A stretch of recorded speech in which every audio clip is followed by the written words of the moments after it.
julep, papi julep, papi julep,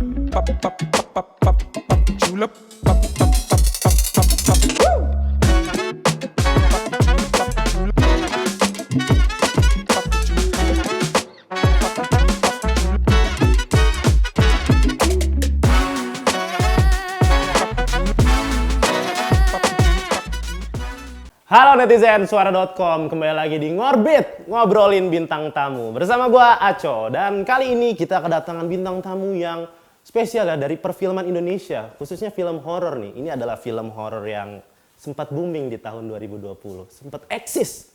Dan sekarang adalah film lanjutannya. Kita akan ngobrol-ngobrol sama cast film Mangku Jiwo 2, ada Karina Swani dan juga Martino. Hey, what's up, what's up? Cut? Oh belum cut ya? Belum. Lanjut. Apa kabar Mbak Karina, Mas Martino? Kabar baik. Baik ya. Boleh dong sebelum kita ngobrol jauh nih soal Mangku Jiwo 2, diperkenalkan dulu sebagai apa di film Mangku Jiwo 2? Silakan. Boleh dari Mas. Gue di sini berperan sebagai Rimba. Sebagai Rimba. Sebagai Rimba. Oke, kalau Mbak Karina? Di sini saya berperan sebagai Karya. Carmila. Oke.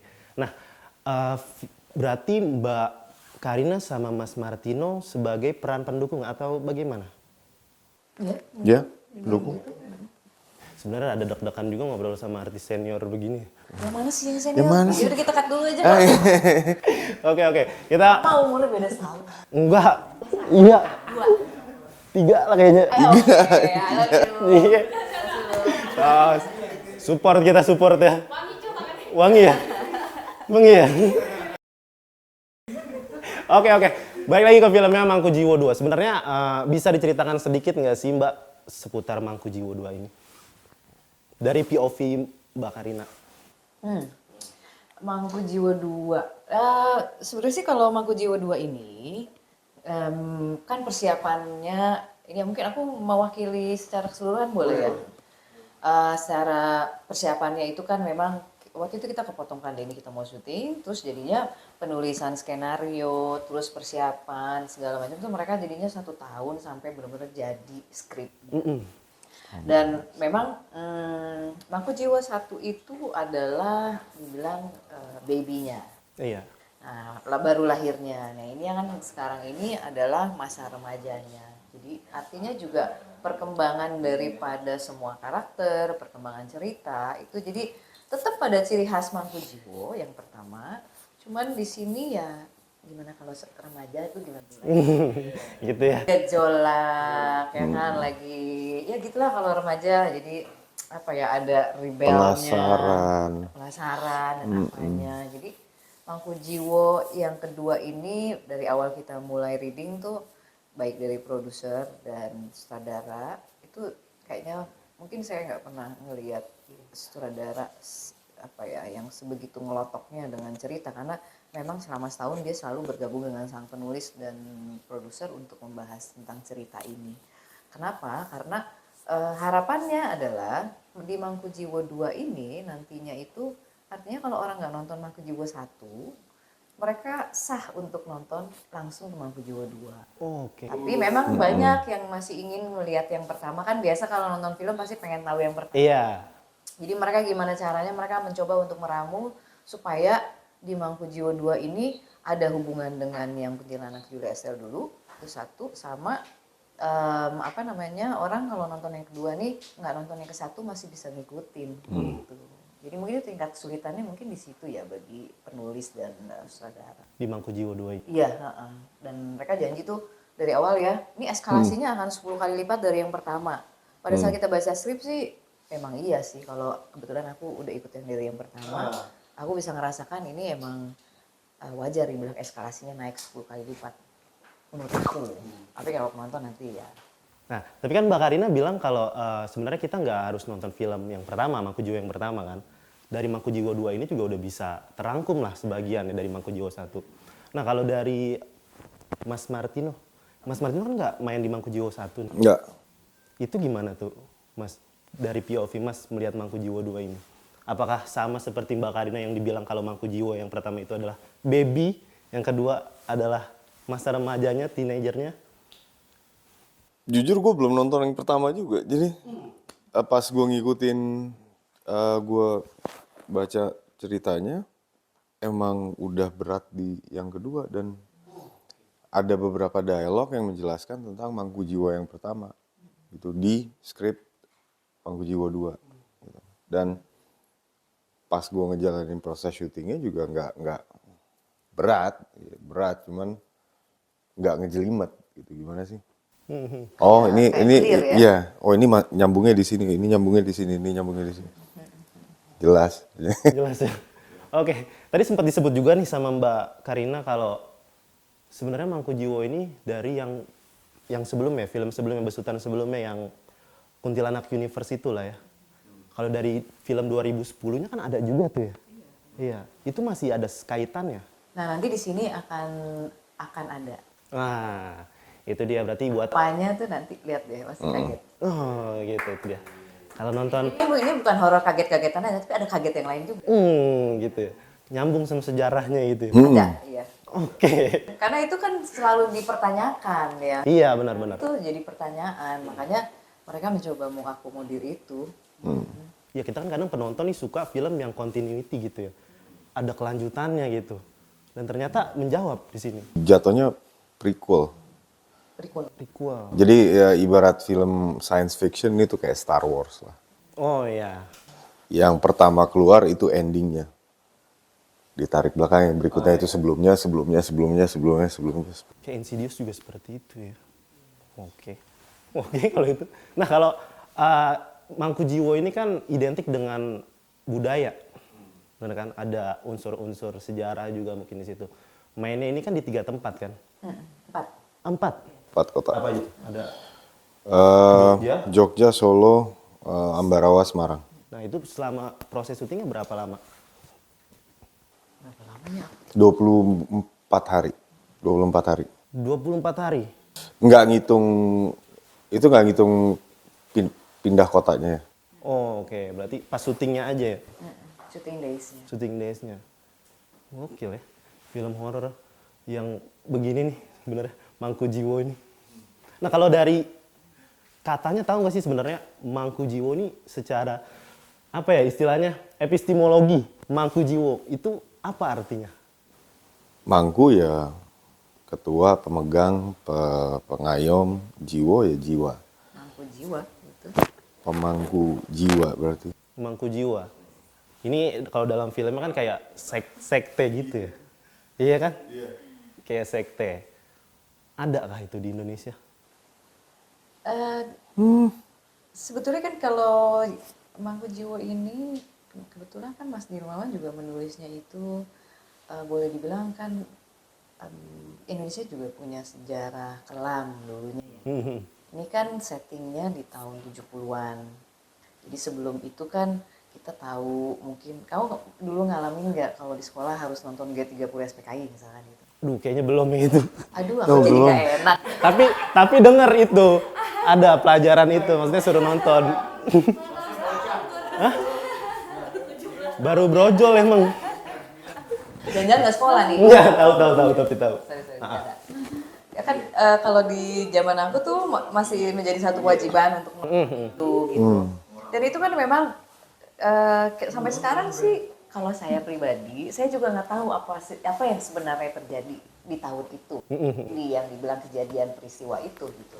Nah sebetulnya di sini juga hampir sama masa-masanya, makanya dibilang kan Mangku Jiwo ini tidak melulu hanya jump scare atau horor atau bloody atau apa gitu, tapi ini memang bercerita gitu. Nah bercerita ini juga ada hubungannya dengan sejarah di Indonesia di saat itu, bahwa kayak misalkan aku memerankan Carmilla. Carmilla ini kan mungkin kalau dilihat di poster kan kok dia beda sendiri sih gitu. Nah dia memang membawa satu bentuk modernisasi ke dalam Mangku Jiwo ini gitu. Dimana Mangku Jiwo ini di masa golden era dia. Jadi ini masa jayanya. Oh, oke. Jadi apa nih yang dibawa sama Carmilla? Tentunya kalau di masa itu kan makanya Widika agak seperti Marilyn Monroe. Nah mungkin kalau dibaca sejarah Indonesia hubungannya dengan Amerika pada saat itu tuh nanti ada hubungannya. gitu. Masuknya globalisme ke Indonesia dan apa gitu. Menarik itu ya. Menarik sih, jadi menurut aku Mas Dirmawan juga memang dia sangat mengkhususkan menulis bahwa ini ada hubungannya dengan sejarah gitu. Tapi ya kita kan entertainment bisnis ya, ini kan sesuatu tontonan menarik, tapi paling tidak budaya Jawa dan budaya modernnya bisa terlihat gitu. Oke, ada sentuhan modernnya juga. Oke, bagus bagus. Nah tadi Mbak Suwandi, Mbak Karina, Mbak Suwandi, Mbak Karina Suwandi maksudnya gitu. Bapak saya dipanggil. Ya, memerankan sosok Carmilla. Sebenarnya karakter Carmilla itu seperti apa? Di yang kedua ini, apakah ada peningkatan dari yang sebelumnya? Iya, sangat ada peningkatan karena tadi yang aku bilang bahwa kan ini golden eranya Mangkujiwo. Carmilla itu adalah tenaga ahli Brotoseno dalam bidang yang tadi bahwa ini adalah globalisme gitu adanya dunia internasional dan istilahnya kosmopolitan yang dibawa ke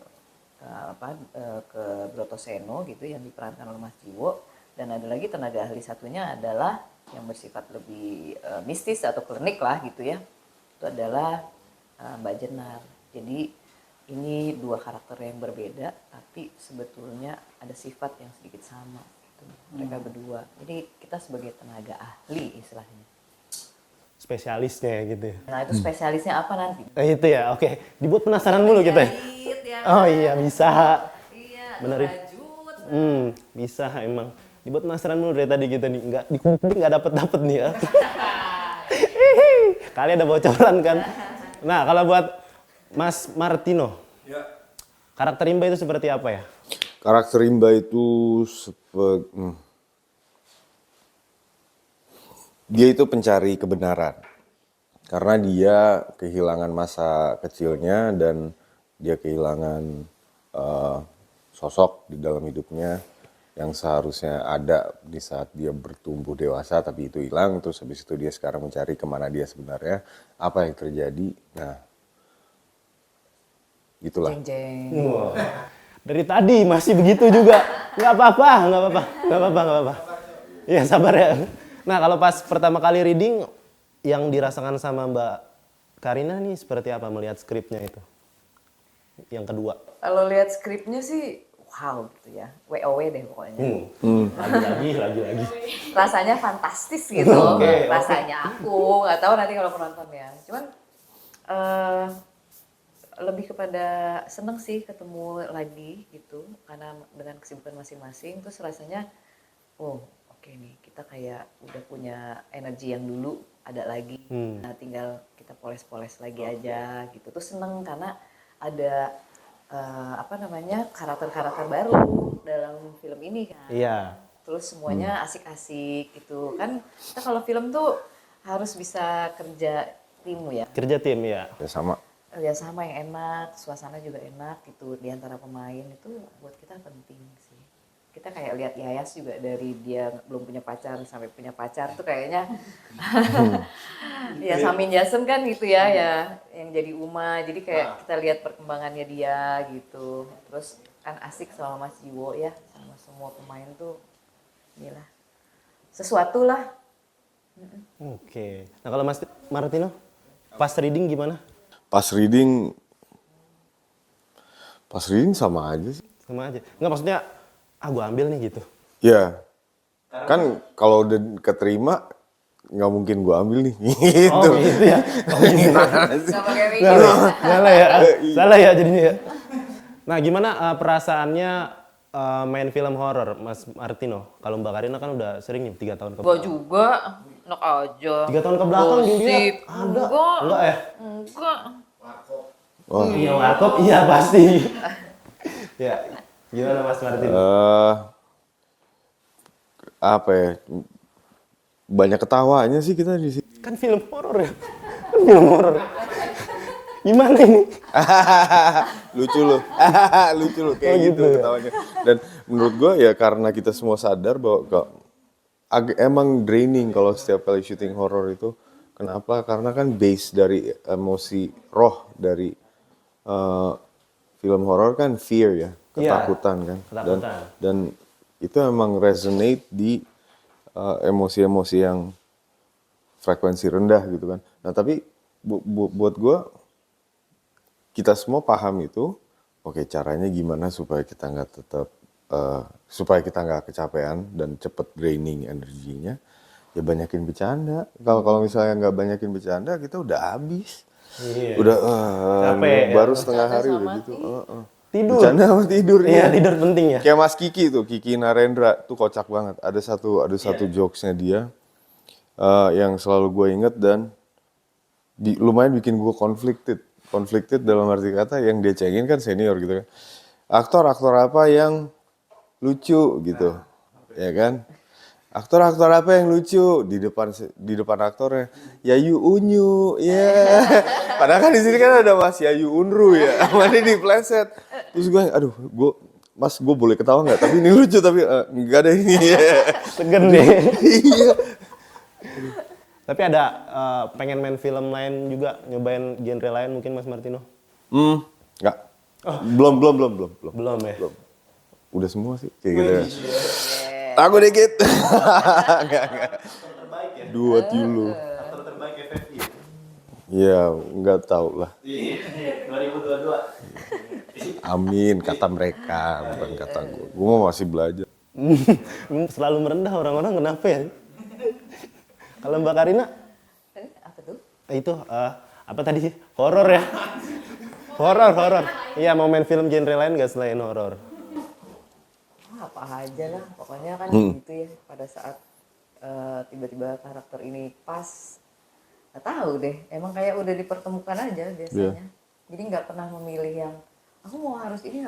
Enggak ya. Apapun dilibas. Yang penting pas sama diri. Iya, ya momennya pas, perannya pas, timnya mungkin mainnya pas gitu.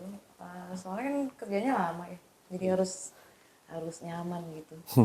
Iya. Nyaman adalah kunci ya semua pekerjaan ya. Iya, harus nggak nyaman juga harus dibuat nyaman kan, gitu kadang-kadang. Jadi ya harus tepat. Gitu. Ini orang-orangnya yang di sekeliling kita. Makanya tadi dilempar-lempar jokes, bercanda-bercanda. Tapi ada nggak sih selama syuting ini, kan ini film horor, pengalaman mistisnya gitu? Ada. Oh ada. Jadi di tengah-tengah lagi break, gue datang ke ATM, gue masukin kartu ATM, gue buka, nggak ada isinya. Oke, itu horor ya. Horor itu. Nggak ada ya? Horornya udah setiap hari ya, kehidupan ya. Horor setiap hari. Oke. Nah kalau rasanya kerjasama sama sutradara yang sekarang, bagaimana? Kalau kita sih senang kerjasama dengan sutradara yang pastinya udah ngelotok sama cerita gitu ya. Jadi dia tahu dan dia juga sangat paham each character yang dimainin oleh semua aktor-aktor ini gitu. Artinya emang dia udah pikirin banget. Dan biasanya kan kalau dalam satu film tuh pasti ada keinginan produser mau pakai siapa, sutradara juga keinginan mau pakai siapa, tapi pasti akhirnya yang terform adalah oke, ini adalah orang-orangnya gitu. Jadi dia udah paham betul setiap karakternya dan shot-shotnya gitu udah disiapkan. Karena ini kan lebih kelihatan ya bahwa karena golden era jadi setnya gitu ya, terus kemegahannya gitu ya, kekuasaannya tuh udah seperti apa gitu tuh udah langsung lebih terlihat. Lokasi horor semua. Lokasi horor semua. Padahal belum diomong di sini tapi udah dijawab. Kalau dari Mas Martino? Iya, horor semua emang. Oke, ya. Tempat Kan tua. ini horor, jadi gue bisa baca pikiran lo. Oh, gitu ya. Makanya gue langsung jawab belum tanya. Oke. Iya. Kena yang film gitu ya. Kan Carmilla. Kalah sama Carmilla lah pasti. Iya, film-film horor di Indonesia. Nah, kalau dari Mas Martino melihat sang sutradara Azhar Kinoy Lubis. Very well prepared. Terus dedikasinya tinggi sih. Bahkan ada satu saat di mana dia jatuh sakit, dia emang nggak bisa datang untuk mendirect. Bang Pei, Astrada dan DOP-nya Bang Roy Lolang, mereka yang take over gitu kan. Untungnya Bang Kinoy karena udah saking begitu ngejelasinnya, gue kayak gini nih maunya. Jadi mereka udah autopilot, udah paham. Oh enggak, dia maunya gini, nggak maunya gini. Jadi meskipun dia kenapa-kenapa kayak sakit, lumayan kok waktu itu, lumayan parah, masih bisa berjalan gitu. Karena udah di-prepare sebegitunya. Jangan-jangan waktu sakitnya juga udah di-prepare ya sama Bang Kino, enggak ya? Jadi kayak enggak ya berarti ya? Oke. Tapi waktu proses syuting ada kendala nggak sih? Ada kendala? Kendala enggak sih, cuma memang kan karena produksi dan sutradara, produser juga pengen ini menjadi satu gambar yang bagus gitu ya. Terus secara cerita juga semuanya jadinya satu kesatuan yang bagus. Kendalanya kan pasti kayak misalkan interiornya adanya di Jogja, eksteriornya adanya di Semarang. Nah, kita buat pemain juga ada continuity emosi dan apa, dan pasti juga untuk produksi juga nggak gampang karena kan Iya. interior di sini, eksterior di sana gitu. Tapi itu semua emang untuk supaya penonton bisa menikmati gitu hasilnya. Itu sih.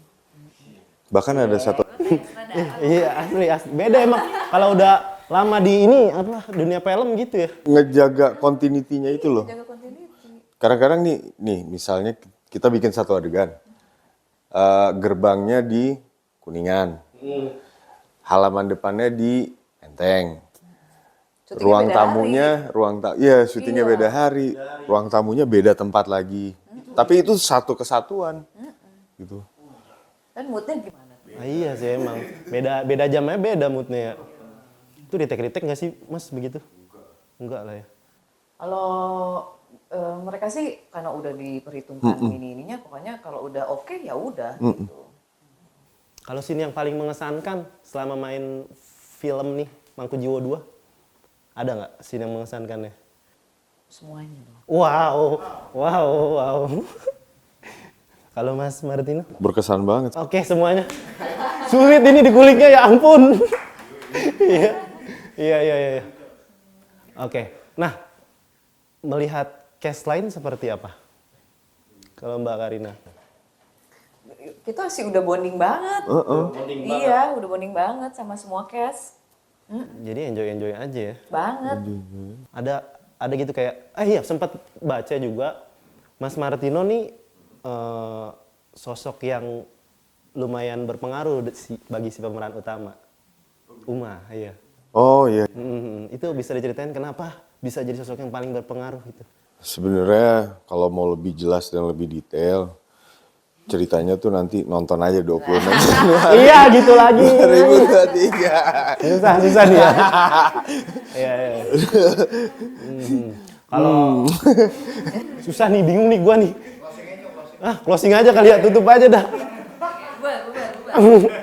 Nah, selain ngangkat budaya dan juga sejarah yang ada di Indonesia supaya relate banget sama penontonnya, sebenarnya apalagi yang bikin Mangku Jiwo 2 ini beda dengan film horor lainnya? Ada nggak yang bikin beda?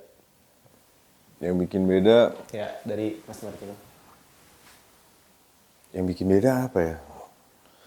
Ya gaya lama tapi dengan swag baru gitu, gimana sih? Swag. Swag Baru banget swag juga ya. tapi fashionnya lama Fashionnya lama, oke. gitu ya. Gitu. Itu sih spiritnya juga beda. Kalau Mbak Karina? Ya, kan biasanya kalau penonton ada yang ingin, ada yang ingin cerita, tapi mungkin jump scare-nya kurang gitu ya ternyata. Atau ada yang, oh ini film jump scare-nya bagus, tapi ceritanya kurang gitu. Iya benar. Di sini sih kalau menurut aku lengkap. Jump scare udah pasti ada, nggak mungkin nggak ada gitu ya. Terus storyline-nya bagus, ya maksudnya mendukung. Lalu di sini tuh bukan hanya ini aja, tapi ada misteri. Jadi kayak ada teka-teki. Jadi kalau kayak sekarang kan ada film-film kayak Knives Out. Iya. Glass Onion. Iya. Gitu. Kalau atau Murder in Orient Express. Kalau dulu aku baca Agatha Christie itu. Agatha Christie, iya. Suka juga tuh. Itu ada tapi versinya horor gitu. Oh gitu. Jadi ada misteri-misterinya. Semuanya dapet ya. Thrillernya. Iya sempat lihat trailernya juga ada darah-darahnya gitu ya. Wow ini suka nih Mas Aban, suka banget nih film yang darah-darah begini. Aban ada orang belakang gitu. Iya. Thriller, kalau darah-darah thriller kan? Gori. Gori. Ya, gua jadi yang ditanya ya. Nah, sebenarnya dari Mbak Karina dan juga Mas Martino mainin film horor, pribadinya penakut nggak sih? Aku Enggak. kalau nonton horor takut, tapi kalau di tempat kayak gitu, ya yang penting kita tahu lah bahwa ada dunia lain, dimensi lain gitu. Kita menghormati aja kan nggak bisa lihat. Tapi kalau nonton horor, aku sendiri takut. Takut, tapi mainin film horor bagus. Gimana tuh? Kompleks. Tapi tetap menghormati mereka karena mereka ada ya. Iya, kita juga ditonton sama mereka ini. Udah mulai merasa.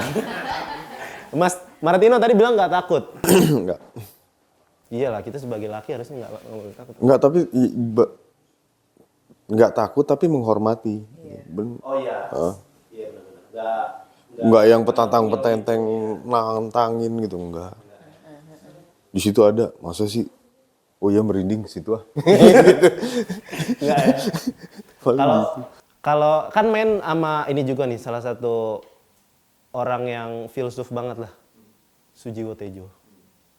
Melihat sosok beliau seperti apa dari Mbak Karina? Kocak. Kocak Iya. Kalau sama aku sih kocak ya. Kocak ya? Iya. Bisa dideskripsi lebih lanjut nggak kocaknya apa gitu? Setiap kejadian sama aku soalnya banyak kocak. Tapi kan kita kalau ngeliat di TV tuh Mbak Sujiwo Tejo kesannya, iya, kesannya tuh kayak apa? Berat ya, kata-katanya itu dimengerti. Aku sih sekarang bisa bilang kocak ya, tapi pertama kali aku ketemu dia, waktu yang dulu nih, aku gini, aduh, aku takut salah ngomong. Nah, iya gitu kan. Terus aku nunggu dia ngomong dulu. Jadi aku tahu kira-kira dia senang diajak ngobrol apa. Gitu. Jadi aku dengerin dulu gitu. Takut aku juga awalnya, segan gitu. Aduh, takut salah ngomong. Tapi dahnya ya itu tadi. Kocak, iya. Kalau Mas Martino? Unik sih. Karena ada beberapa gesturnya Mbah Tejo tuh yang menurut aku lawas tapi itu apa ya? Eksotis. Tadi ini bingung kata-katanya. Tadi kocak, terus udah gitu aja, terus sekarang eksotis. Kayak contoh misalnya nih dia lagi duduk begini dengan kembangnya dia terus habis itu biasanya kan dia gini. Coba panggil. Dia tuh suka begitu tuh. Kayaknya suka gitu. Ih keren juga ya, cowok lagi. Itu lumayan tuh buat gestur-gestur atau apa ya, bang emosi, bang pokoknya as ya buat aktor itu unik banget. Udah dapet ya. Oke. Tadi kita ngomongin rasa takut, udah juga ngomongin Mbak Sujiwo Tejo, emang loncat-loncat gini ya. Balik lagi ke rasa takut nih. Balik lagi, oke. Iya, balik lagi ke rasa takut. Gimana sih cara menyiasati rasa takut itu saat kita syuting film horor? Aku sih nggak takut kalau syuting. Oh di situ nggak aman. Emang nggak takut semuanya. Oke, itu pertanyaannya nggak usah ya, di skip aja gitu tadi. Terakhir silakan Mbak Karina, Mas Martino untuk promo film Mangkujiwo 2. Jangan lupa nonton Mangkujiwo 2 di tanggal 26 Januari 2023. Kenapa harus? Gue minta kado. That's my birthday. So, Yes. gue minta tolong buat semua yang nonton beliin gue kado yaitu tiket. Adanya nonton. Tiket Mangkujiwo 2 foto tag ke MVP deh. Kalau gitu. Kalau nonton film Mangkujiwo 2 jangan lupa foto tag juga ke MVP. Ya. MVP. Oke, kalau gitu itu aja Ngorbit kali ini netizensuara.com. Sampai berjumpa di Ngorbit selanjutnya. Dadah. Terima kasih Mbak Karina.